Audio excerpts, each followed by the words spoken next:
Hi, Carla. A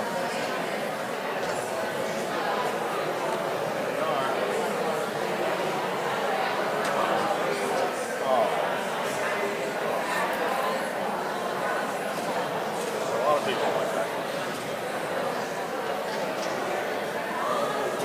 It's just we're waiting for them to.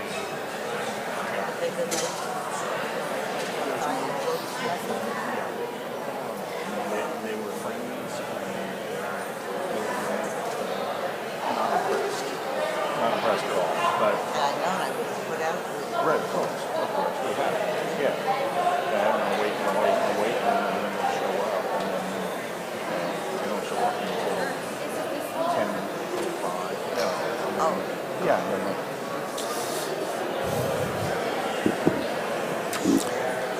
Good morning, everyone. Good morning, everyone. We're going to invite you.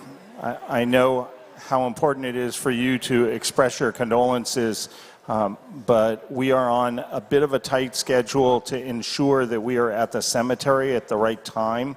So if you have had the opportunity to express your condolences, the best thing that you can do is to take your seat.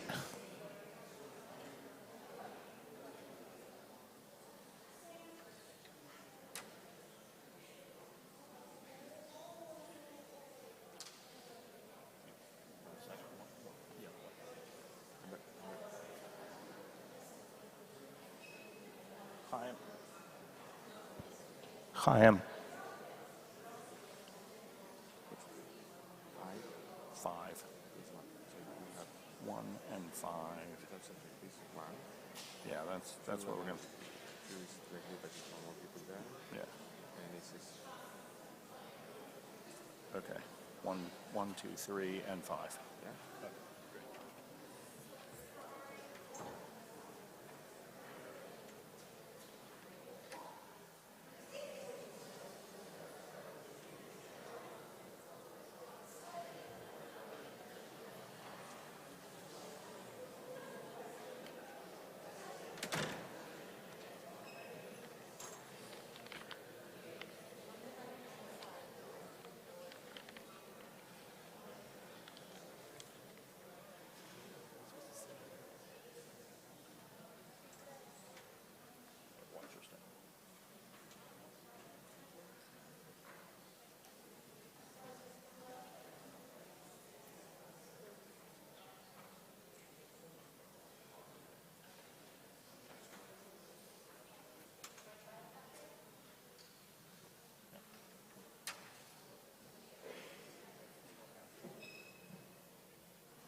I've never had such a compliant congregation. You can talk quietly amongst yourselves.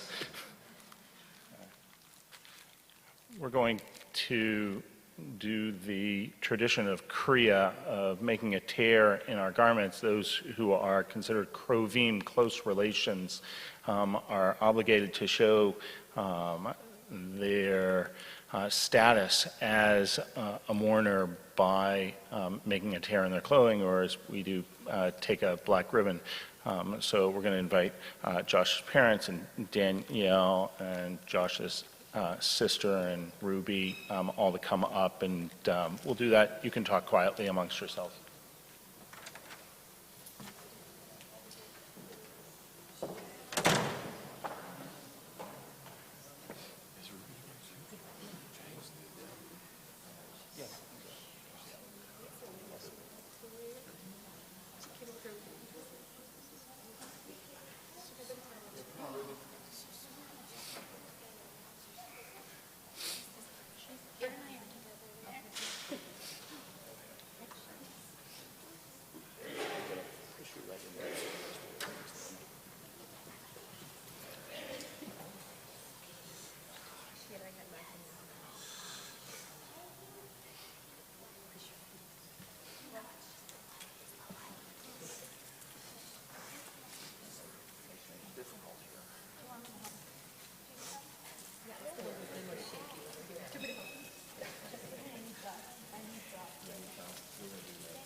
O God of life, amid the ceaseless tides of change which sweep away the generations, your living Spirit remains to comfort us and give us hope.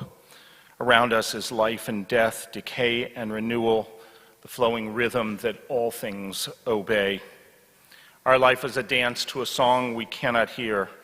Its melody courses through us for a little while, then seems to cease.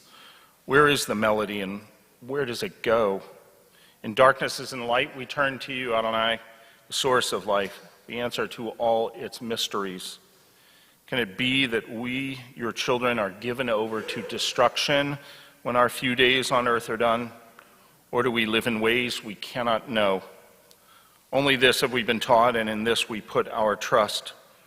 From you comes the Spirit, and to you it must return. You are our dwelling place in life and in death. More we cannot say, for all else is hidden from our sight by an impenetrable veil. We thank you then for the life we have and for the gifts that are our portion, for health and healing, for labor and repose, for the ever-renewed beauty of earth and sky, for thoughts of truth and justice that move us to acts of goodness, and for the contemplation of your eternal presence, which fills us with the hope that what is good and lovely will not perish.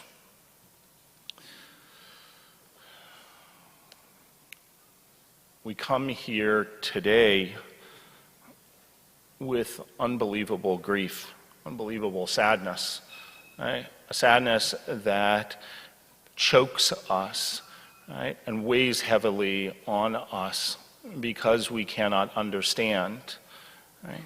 And when we are in that moment when we cannot understand, right, we give ourselves over. We give ourselves over to God, right? And we say we put ourselves in your hand. And in that, we find comfort. So we begin our service for Josh with the chanting of Psalm 121.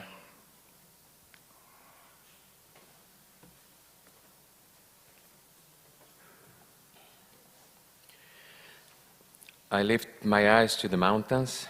What is the source of my help? My help comes from Adonai, maker of heaven and earth. Esa einai el harim,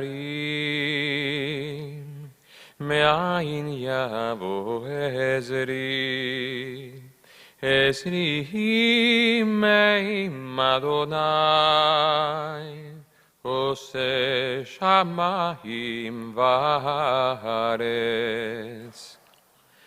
אל יתן למות רגליך, אל ינום משומרך. הנה לא ינום ולא יישן, שומר ישראל. אדוני שומרך, Adonai tzilcha al yad yeminecha. Yomam hashemesh lo yakeka, ve'yareach v'layla. Adonai yishmorcha mikol ra, ישמור את נפשך. אדוני ישמור צאתך ובואך מעתה ועד עולם. God will guard your soul, your going out and your coming in, now and forever.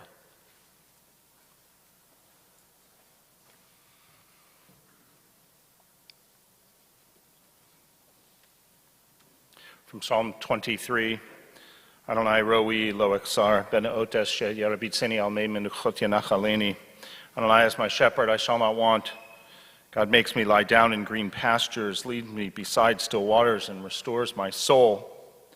You lead me in right paths for the sake of your name. Even when I walk in the valley of the shadow of death, I shall fear no evil, for you are with me. Your rod and your staff, they comfort me. You have set a table before me in the presence of my enemies. You have anointed my head with oil. My cup overflows. Surely goodness and mercy shall follow me all the days of my life, and I shall dwell in the house of Adonai forever. We turn to more modern writers, more modern thinkers, with a poem by the great Israeli poet Chaim Nachman Bialik titled After My Death. There was a man, behold, he is no more.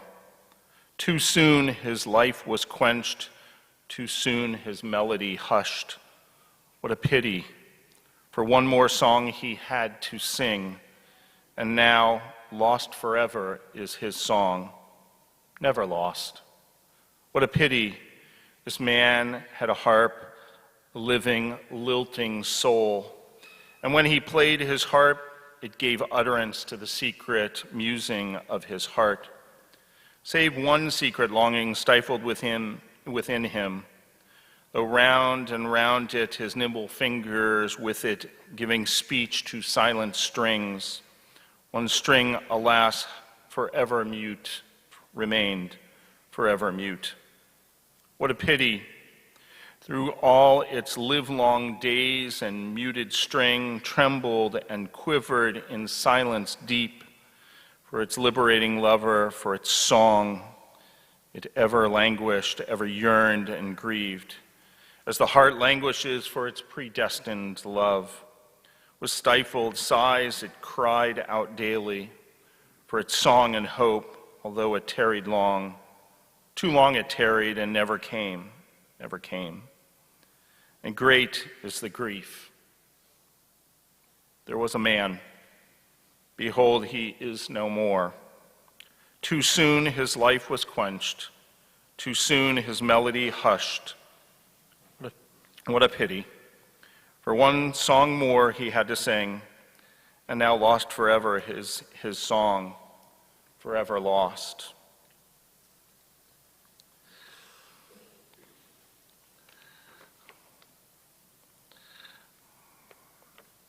It's not entirely true.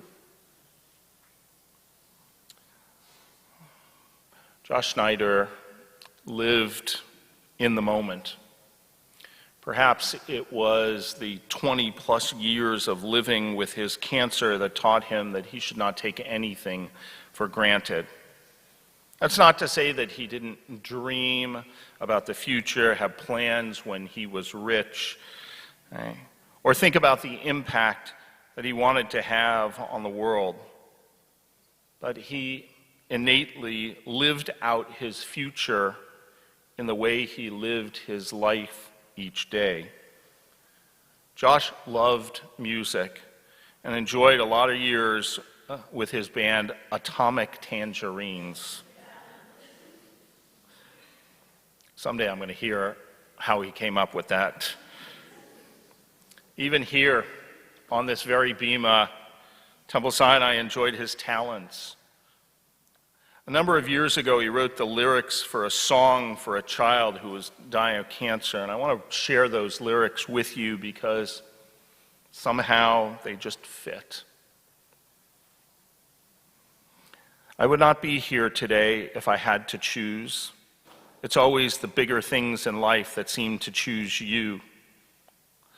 You can say what you want, believe what you will believe, but I'll take what I want and see what I need to see. It's true, Josh. None of us want to be here today. If we had our choice, we would be laughing at your humor and at your wit. When I'm buried in the questions, I can't find the answers. I close my eyes and listen till I remember. Everything was beautiful. Nothing seems to matter. Every day was just another day to dream. You can say what you want and be who you want to be. You're right, Josh. We have so many questions, not the least of which is why a 42-year-old man who was such a pure soul, a good guy, an eternal optimist who loved his beautiful family, had a great career and tons of friends, could die. We don't have the answers, and try as we might, we won't find them. If this is all there is, you can wrap your head around it. If somewhere love exists, you can wrap your arms around it. Buried in the questions, you can't find the answers. Close your eyes and listen until you remember. You don't need the answers. Just close your eyes and remember. Everything was beautiful. Everything is beautiful here.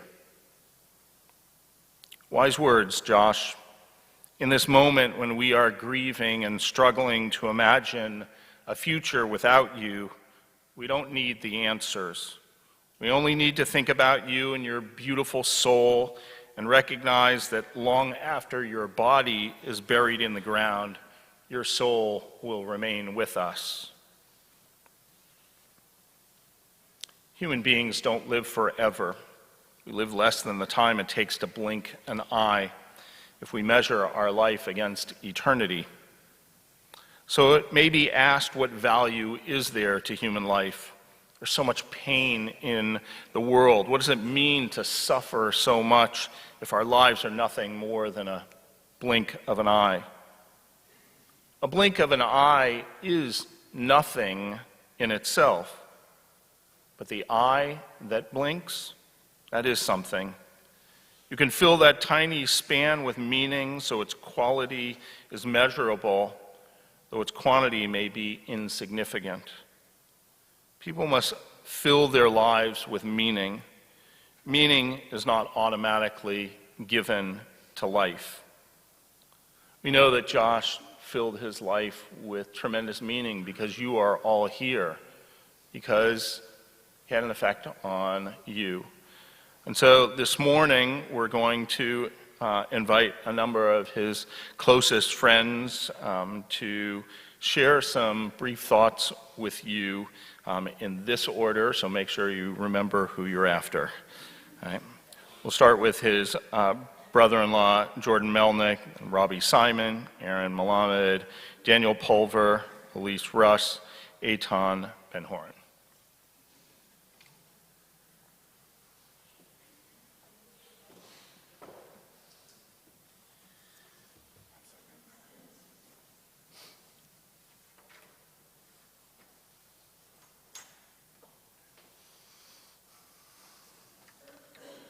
We're just having Ruby come out. And Lindsay, yes.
When I started dating his little sister in high school, Josh didn't make me earn his approval, as some older brothers might have.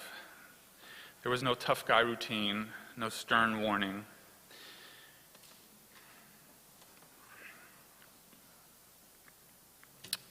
For Josh, acceptance was instinctual. He had a smile and a laugh and a hug for me, as he did for everyone. That is a rare quality, one of many he possessed. Josh genuinely cheered other people's success.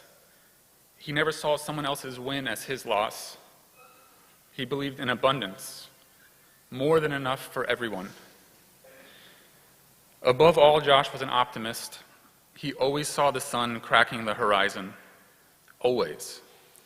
Just 2 weeks ago, as we sat together in his hospital room, he spoke, without hesitation, about the abundant future that awaited him and our extended family years down the line.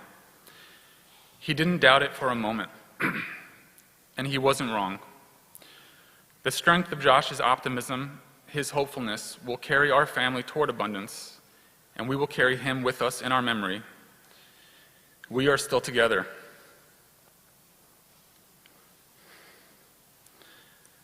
Generosity, kindness, strength. Josh inherited these sterling traits from his parents.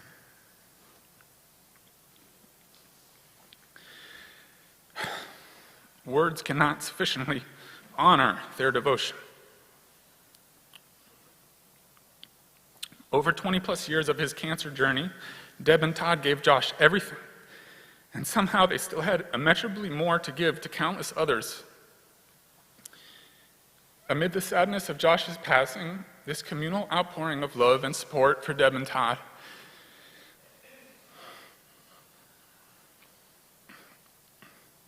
is a beautiful gift.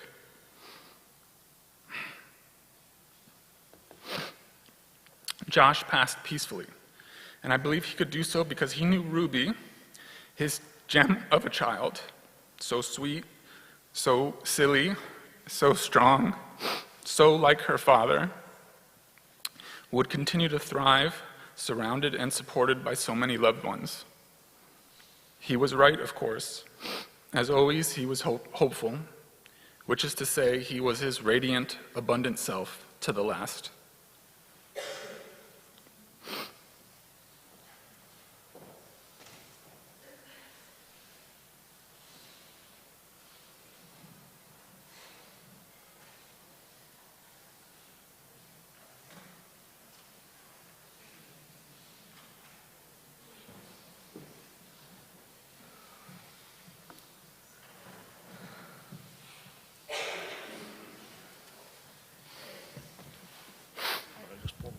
Sure.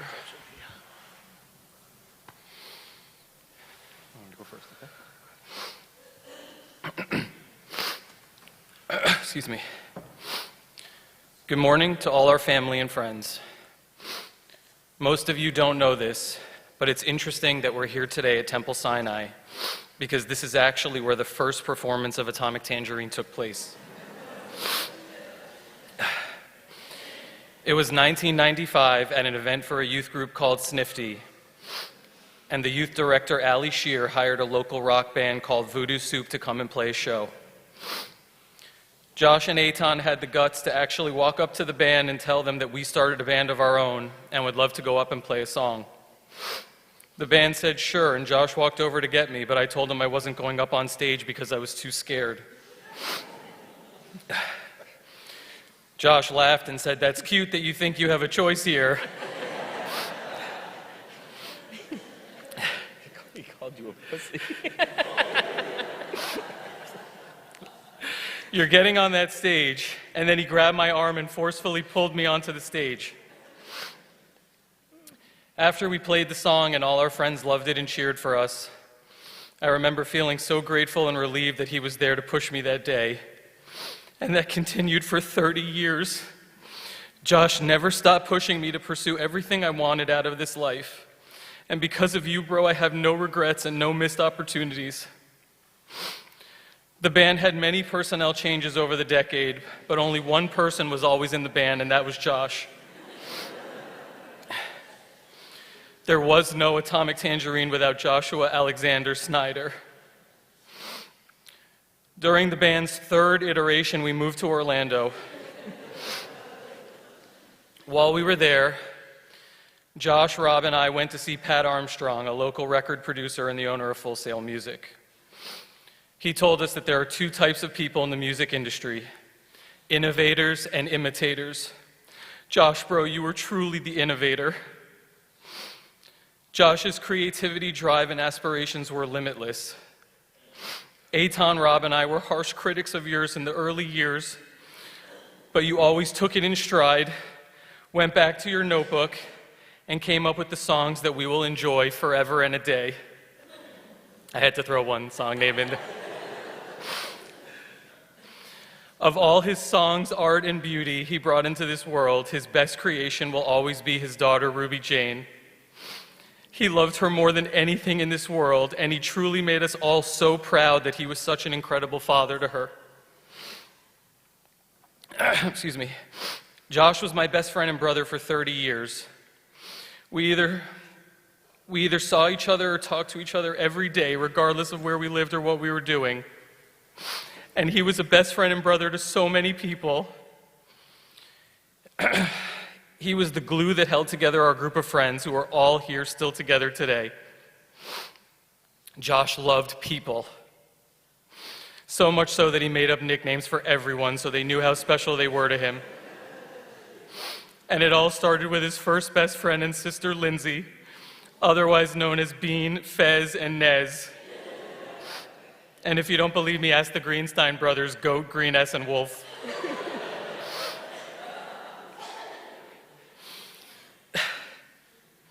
As amazing as Josh was, he was nothing without Debbie and Todd. They raised us, fed us, and were in our corner every day, no matter what. They stood up for us time and time again and made us the men we are today. Snyders, I have loved you guys since day one when I knocked on the door and asked Mrs. Snyder if Josh could come out and play. You guys have been my biggest supporters through all the challenges and successes in my life. Now it's my turn, and I will be there for you guys always. Todd, you will always have someone to walk the mall or circle with. Deb, you will always have a son that will love and adore you. And Lindsay, you will always have a brother that would do anything for you. Josh, you know I don't forget anything. I will remember our bond forever and ever. I love you, bro, till we meet again.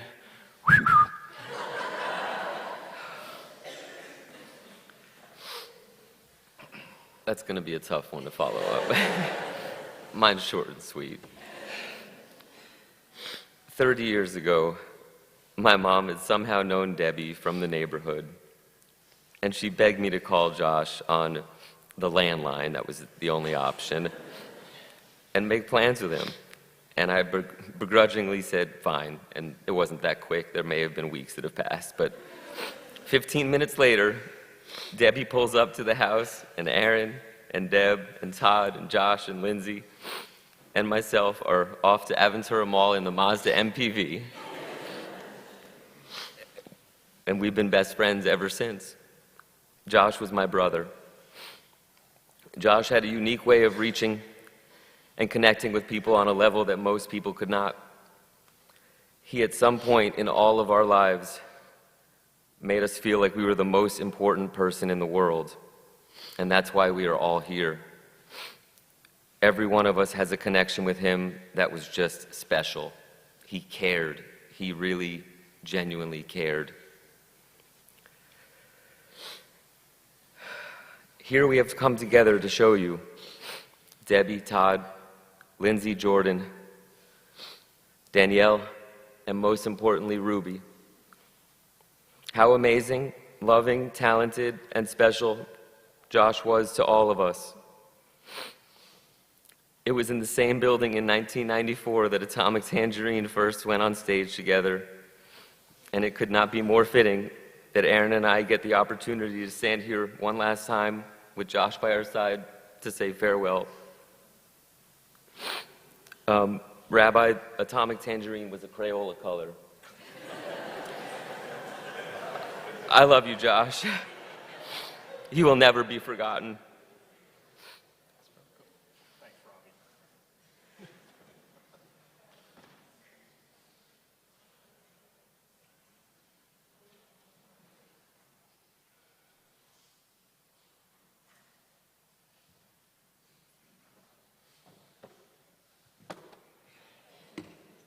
For me or you? I don't know yet. Well,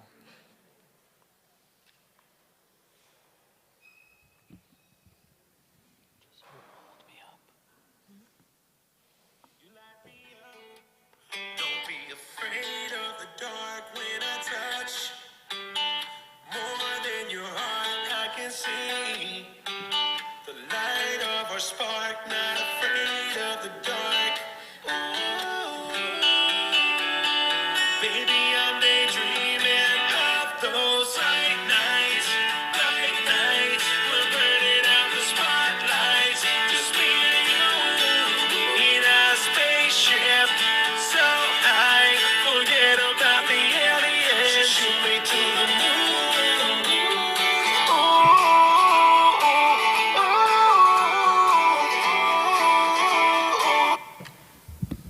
That was Josh. Hold me up just in case. Where do I begin? It's tough to choose a starting point when writing about someone who is superhuman. Josh is a hero. Diagnosed at an early age, Josh set out on a path of discovering all of the wonderful things life has to offer, never letting his disease get the best of him. With music as his passion, he hit the road as the frontman of an Orlando-based rock band called. Garnering much local success, he planted his roots and made a name for himself. Aside from music, Josh is an immensely talented creative director. Josh found his calling, and Bright Seed was born, an all-in-one agency that focuses on helping small businesses grow. Josh's main passion was people and humanity. He lived for collaboration and making a greater good, and through that has touched the lives of so many. I'd like to take a minute and recognize the two people who created this amazing man, Debbie and Todd. Thank you for raising Josh with such great morals and respect for others. You're the reason he became who he was. Lindsay and Jordan, Danielle and Ruby, you were at the forefront of his mind and focus in life, and not a day went by without one of you being spoken about so nicely. Joshy, I will miss you forever, but I will wear my heart on my sleeve, as you did, keeping all of what you taught me in my thoughts every day until we meet again. I love you.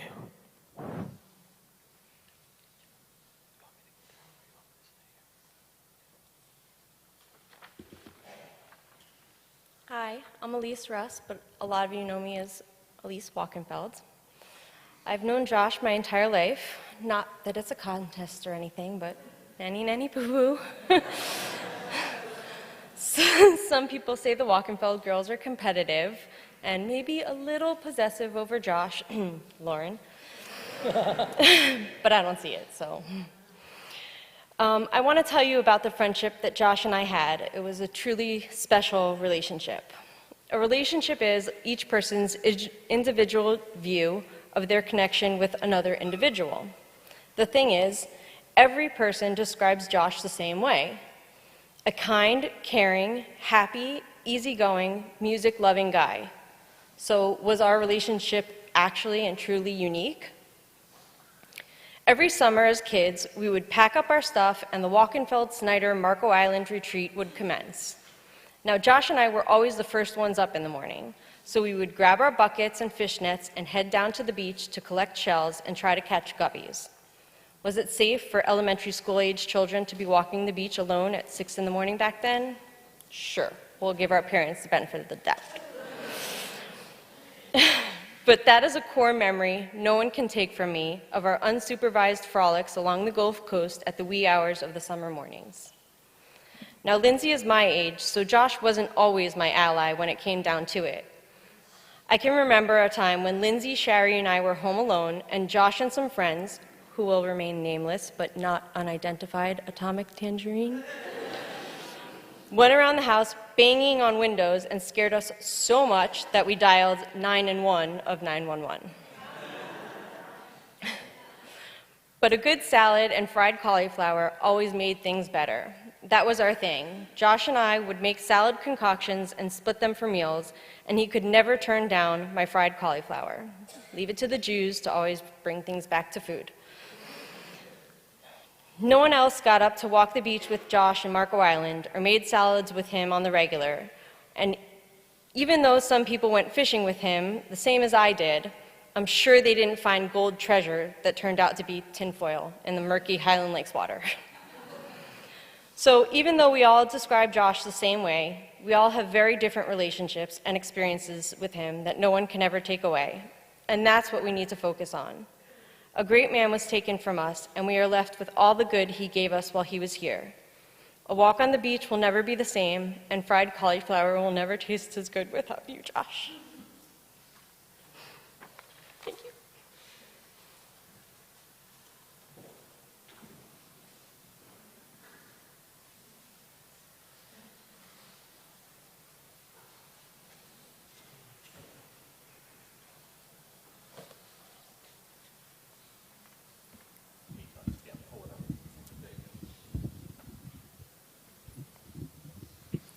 Had some practice. It's incredible to see so many people here. And I know I speak on behalf of Josh when I say he's with us right now and he really appreciates each and every one of you. You guys are all special to him and were a very important part of his life. I'll start off by saying how I met one of my closest life friends. I was around 13, and I remember they heard about the new neighbors that moved in next door. And my mom was like, "Oh, you guys were together, and Mommy and me too." I was like, "I don't remember that, but cool." But we bonded immediately on Mortal Kombat and video games, and I would go over each day, and we would just start hanging out, and then that turned into this whole hockey journey. We became obsessed with hockey, ice hockey, roller hockey, and I just remember no matter what was going on in my life, no matter what kind of day I was having, I could always walk next door, and we would go for a walk and talk about it, or just It was like an extended family, and Debbie and Todd, absolute legends, like absolute, like beyond. Just such incredible family and support system. Lindsay, it was part of, it was ingrained into my life and being. And then the next chapter was music, and we both, just fell in love with music around the same time. Robbie, Aaron, we had a crazy start to what became a journey. There's a different type of connection when you have music, a creative connection with someone, and it's an unexplainable thing. And we were sitting in my room, like writing songs, and there's going to be a book written about the band one day, because just the story of the band is a lot. But I'll fast forward around, I was 23, we were in Orlando, and I remember the first time I was told that Josh had cancer. And he was, as every person in this room knows, just one of the most incredible souls, incredible humans. Just every room he walked into, he just brought light, and he made every person feel like they were the only person in the room when he spoke to them. He had like a really special energy, and the first thing that came to mind when somebody told me he had cancer, I was like, oh, there's no way. It's unimaginable. There's absolutely, and I think that was my way of dealing with it. I just completely said, no, there's no way. It's all good. Like, he's going to make it through, like, every time. And I think he had a similar way of dealing with it. He really just took it. He never, I mean, there's crazy stories. I mean, we played 75 shows while he was going through chemotherapy. 75 shows. I mean, there's a lot of stories from the road, but he would get nauseous. We'd have to end the show early. There was just like, but throughout everything, even though he was going through a lot, he never, even for a second, lost his hope or the fight, and he really just didn't, like, he stayed positive. So fast forward to the present. I was thankful enough to meet my fiance this year, and when I got the news, I was in London a couple of days ago, and the first thing that came to mind was like, oh my God, like, I can't believe he passed before my wedding. He was going to be a groomsman at the wedding. Like, I can't believe he passed before the wedding, and that just went through my head like constantly. And it all of a sudden, like, I realized something incredible, and God has really powerful ways of working. So about 5 months ago, or maybe 6 months ago, I can't even. But my fiance and I were here in Aventura Mall, and we decided, I already knew we were going to get engaged, and we decided to look at rings, like just the first time we're looking at rings ever.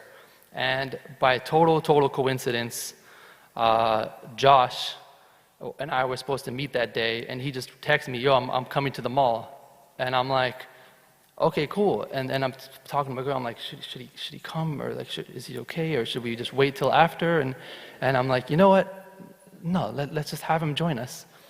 And go figure, out of every person that I know, and I know a lot of people, every single person in the world, when my fiance was trying her ring on for the first time, and we were looking at rings, Josh was sitting right next to us, and he was there, and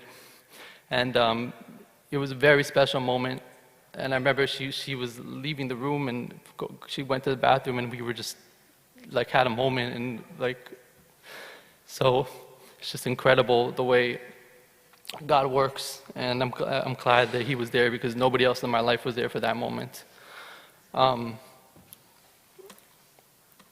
there's a phrase that gets taken out of context with Jewish people. They say the Jewish people are God's chosen people, but no, people don't really fully understand what that means. It gets taken out of context a lot. What does that mean? The Jewish people were chosen by God for a mission. We have a responsibility. And I don't know if Josh even knew this, but the most important thing in life, the highest mission in life, is to spread light around the world for a Jewish person. That is the responsibility of a Jewish person. That's what we were chosen for. We were given a mission. And Josh, I don't even think he realized that, but he really completed that mission. And that's higher than anything you can imagine. He really, I mean, every room he lit up, every person that met him. My fiance met so many of my friends, and she's like, Josh is my favorite person. Like, he just had that weight to him. And I think if we could take anything from this, if we can, each one of us in this room, use his light and spread more light and positivity around to everybody, and just be better people. And he's with us. He's gonna live on forever. And I really feel like, I mean, it's a piece of me that it, at least in the physical, left us. And it's very, I know everybody, each and every one of you, he really loved. And yeah.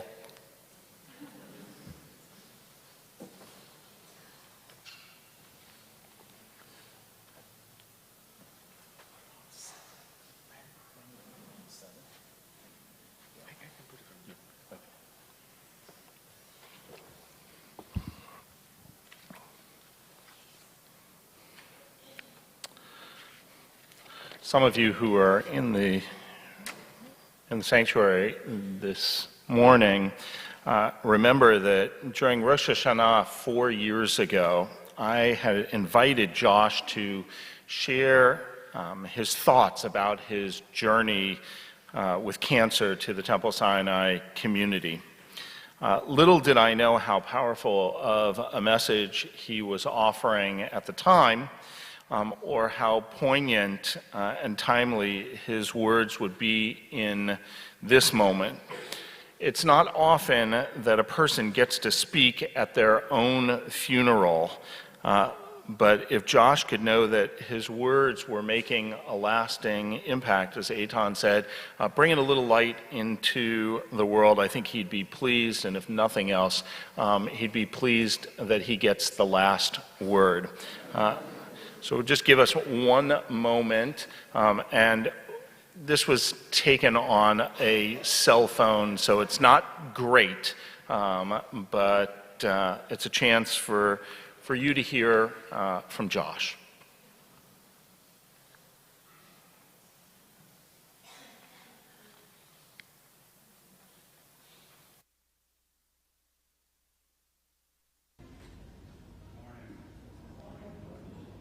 My name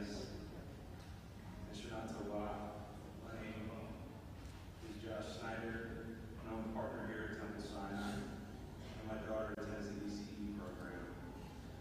I feel a little guilty making this holiday about me, but let's face it, it's hard to say no to the rabbi. And I made a promise to myself recently that I would share more about what I've been through in hopes that it helps someone in some way. I'm an 18-plus year cancer survivor and patient. Around 20, 21 years old, I was blessed with stage 4 Hodgkin's lymphoma. Oddly, I remember thinking, that's a relief because I know I can deal with it and I can start to heal. I also remember thinking, thank God it's not one of my friends or family because I know I can handle this. I quickly had to restructure my life and prepare for the wild ride of treatment, surgeries, and doctor's visits. Since that time, I've been through rounds of chemo, radiation, cutting-edge immunotherapies and targeted therapies, and even went through a stem cell replacement.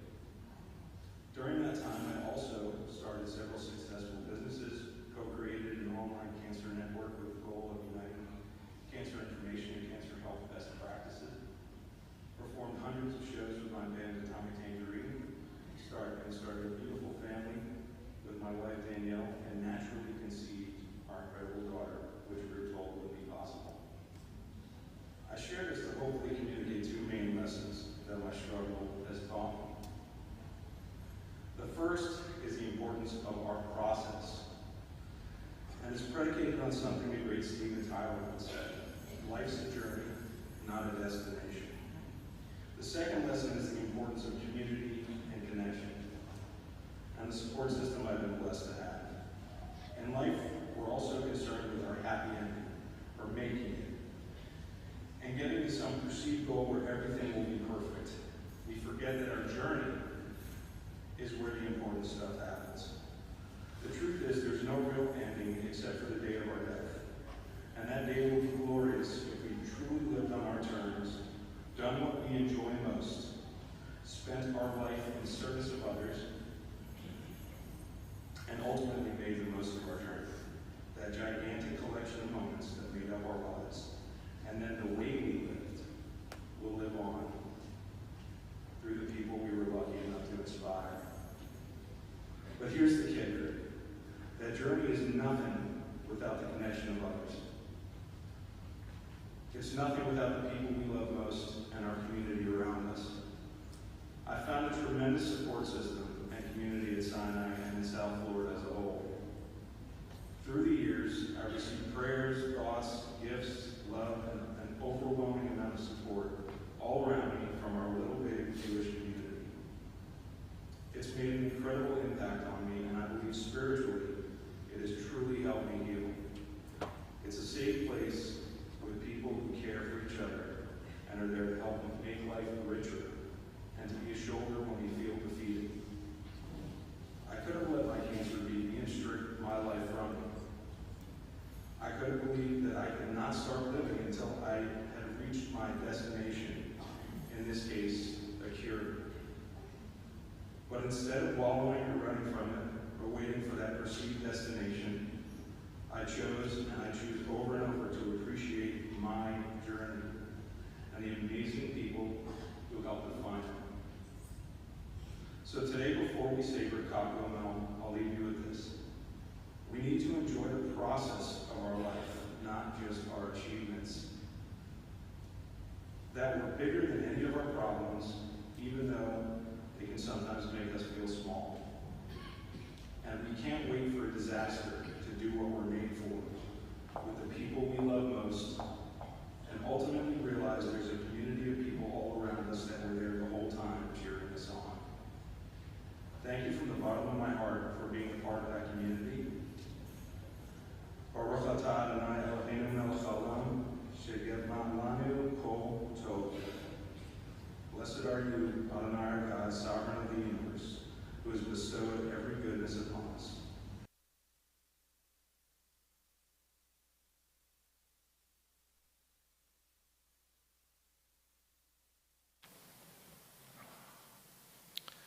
Josh, you lived an all too short but truly glorious life.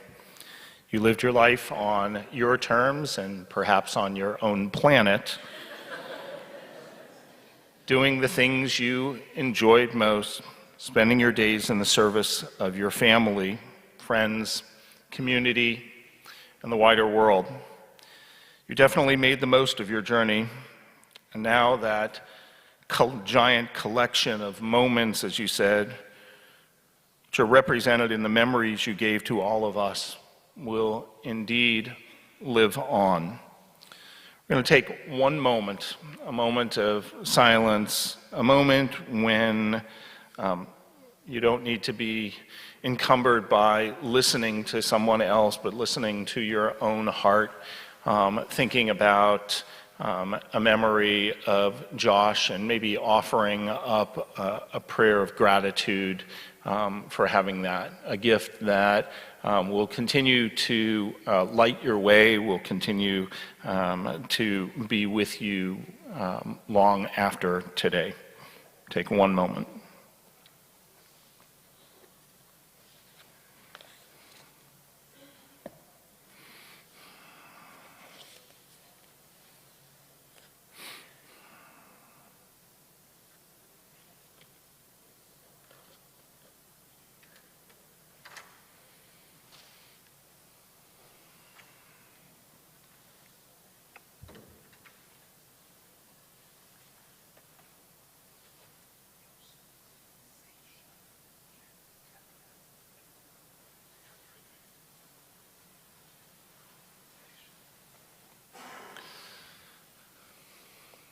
Zichrono livracha, may his memory be a blessing for all of us.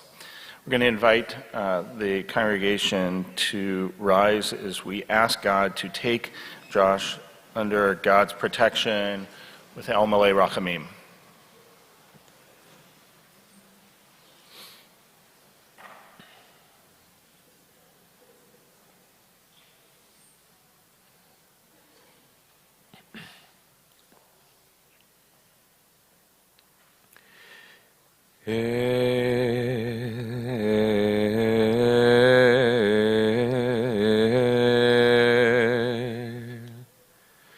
Male rachamim,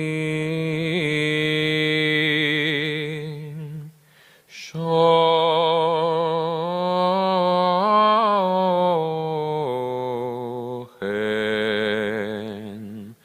v'meromim,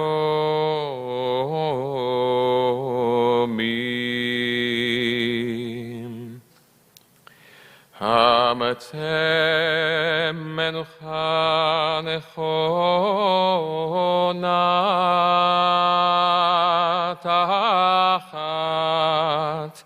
kanafei hashchina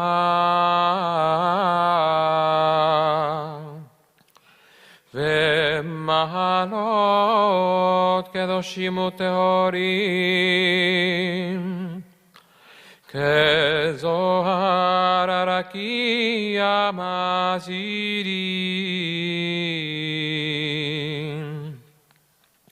את נשמת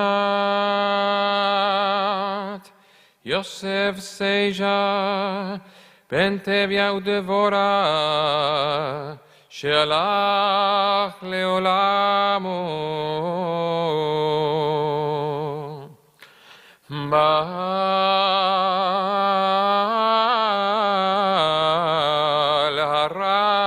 הרחמים יסירהו בסתר כנפיו לעולמים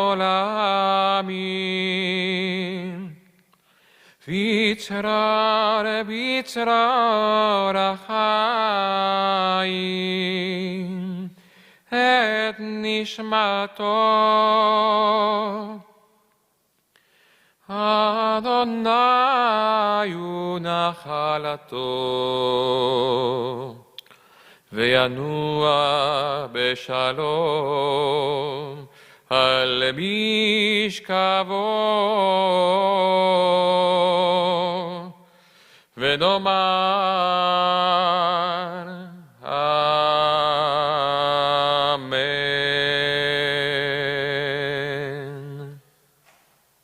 God, full of compassion, you who dwell on high, grant perfect rest to the soul of Joshua Snyder, who has departed from this world. Source of mercy, bring him into your presence and let his soul be bound up in the bond of eternity. Be you his possession and may his repose be peace, as again we say. Amen. We're going to invite you to take your seats for just one moment.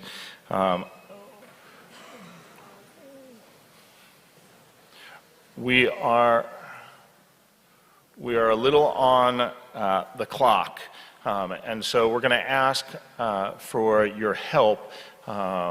Chaim's going to give us some direction. For those of you who are going to be going to the cemetery, we ask that you go directly to your cars. You will have an opportunity. Please come back and join us at 7 o'clock here in the sanctuary first. We're going to do a short minyan tonight at 7 o'clock, and then we'll head into the Wiener Social Hall where you'll have more opportunity to share those memories and those stories and keep Josh alive. Of course, if you have questions, unsure as to where you're going, please let us know. If you are not going to the cemetery, we'd ask that even faster that you go to your cars and exit the parking lot so those of us can get lined up and we can head to the cemetery. We have a drive ahead of us.